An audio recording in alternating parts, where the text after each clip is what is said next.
Cinquième jour. Sainte Marie, auxiliatrice des chrétiens, écoute le martyre des fidèles. Le martyre est une dimension distinctive de la vie de foi, et Marie est la mère de l'authenticité chrétienne de ses fils. À travers son aide puissante, elle les soutient dans leur chemin, afin qu'ils ne craignent pas les épreuves, mais les affrontent avec courage.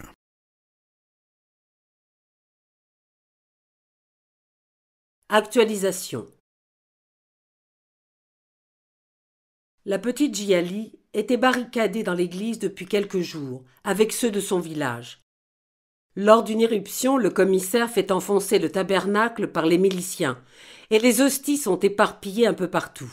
Puis il crie « Maintenant partez! Gare à ceux qui reviennent !»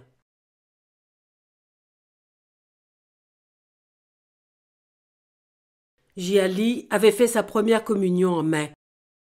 Depuis, elle a communié tous les jours, demandant à Jésus de ne pas laisser les méchants l'empêcher de communier. « Que ferais-je sans toi ?» lui disait-elle. Le lendemain, à l'aube, elle retourne secrètement à l'église, se prosterne, va à l'autel, se penche à terre et mange une hostie. Elle fait de même les matins suivants. Elle ne savait pas qu'elle pouvait les consommer en une seule fois, mais surtout, elle voulait faire durer son bonheur. Reste la dernière hostie et Djiali arrive comme tous les jours. Mais cette fois, on entend un coup de feu sec, suivi d'un rire. La fille s'effondre. Elle a encore la force de se traîner vers l'hostie pour l'avaler. Quelques convulsions et elle se détend. La fille est morte. Elle a sauvé tous les hosties.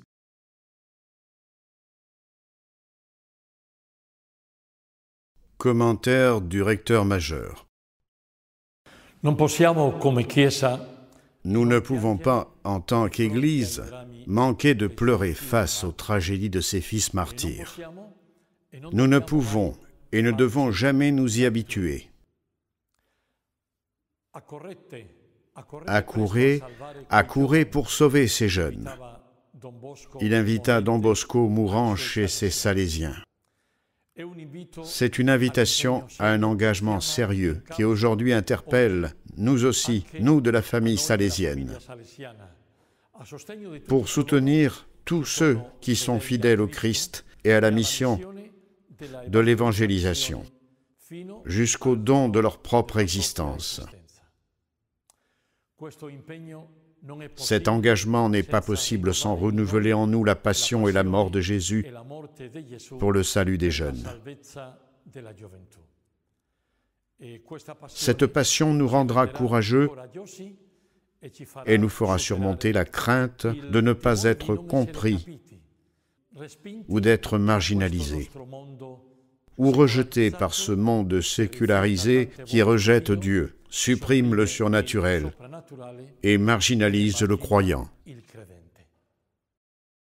Référence salésienne. Au séminaire de Chieri, Jean avait eu l'occasion de connaître les principaux écrits de saint François de Sales et de s'y passionner. Il avait découvert et trouvé chez ce saint un modèle non seulement d'action pratique, mais aussi de style de vie. La charité, la patience, l'amitié, la persévérance que saint François savait pratiquer dans les relations avec les gens malgré les situations conflictuelles dues aux guerres de religion de son temps ont eu un impact prophétique dans ses choix futurs. Dans ses vertus, Jean reconnaissait une consonance avec l'indication reçue d'un personnage mystérieux au cours du rêve qu'il avait fait à l'âge de 9 ans. Ce n'est pas avec des coups, mais par la douceur et la charité que tu t'en feras des amis. Témoignage du monde salésien.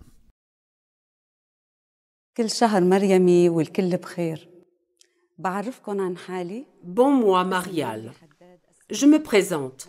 Je m'appelle Nelly Haddad Azafo, salésienne coopératrice au centre Don Bosco d'Alep, éducatrice et catéchiste au bureau catéchétique diocésain d'Alep. Je voudrais partager avec vous quelques réflexions sur les difficultés auxquelles notre Église est confrontée après la guerre.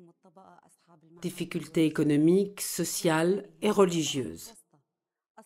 La plupart des personnes qui ont fui la guerre étaient des entrepreneurs, des commerçants, des propriétaires d'usines et des diplômés universitaires. La population qui est restée est de la tranche moyenne-basse, qui dépend des aides et de peu de revenus du travail qui, pour beaucoup, est devenu introuvable. L'Église s'occupe économiquement d'aider les gens. Dans les familles, les parents n'arrivent pas à bien suivre leurs enfants. Les cas de divorce ont augmenté et de nombreuses familles sont divisées à cause de l'émigration. Le pourcentage de personnes âgées a également augmenté en raison de l'émigration des jeunes et des jeunes familles. La génération de la guerre a été mal éduquée et peu suivie. En tant qu'éducatrice responsable de préparer les catéchistes du diocèse d'Alep, j'ai des difficultés à trouver des volontaires pour offrir ce service pour l'Église. Les besoins et la faim ont changé les jeunes qui sont devenus plus matérialistes. Ils préfèrent accepter des offres d'emploi plus attrayantes au niveau économique en allant travailler pour ceux qui offrent davantage. Sur l'avenir incertain, en tant que laïque, fidèle au sein de l'Église, je veux avoir un rôle constructif. Je ressens l'appartenance à mon Église et je dois certainement être active et constructive dans ma société et au sein de ma famille. Enfin, en tant que salésienne coopératrice, je m'efforce de vivre comme je l'ai appris de Don Bosco, qui a dit « Ayez confiance en Marie et vous verrez ce que sont les miracles ». J'ai une grande confiance en Marie. En tant que mère, je la considère comme un guide spirituel pour moi et ma famille. Elle me fait me sentir en sécurité et je ressens son amour pour mes enfants. Je demande toujours la force de m'aider à écouter la parole de Dieu et à comprendre sa volonté dans ma vie. Merci. Confiance à Marie. Enveloppe-nous sous ton manteau, ô Mère, et aide-nous à être une Église authentique. Une Église qui sait habiter chaque lieu, chaque situation, qui sait réconforter ceux qui souffrent, qui sait sortir des sacristies et toucher les périphéries existentielles de l'histoire pour annoncer à tous la beauté d'être fils de Dieu et tes fils.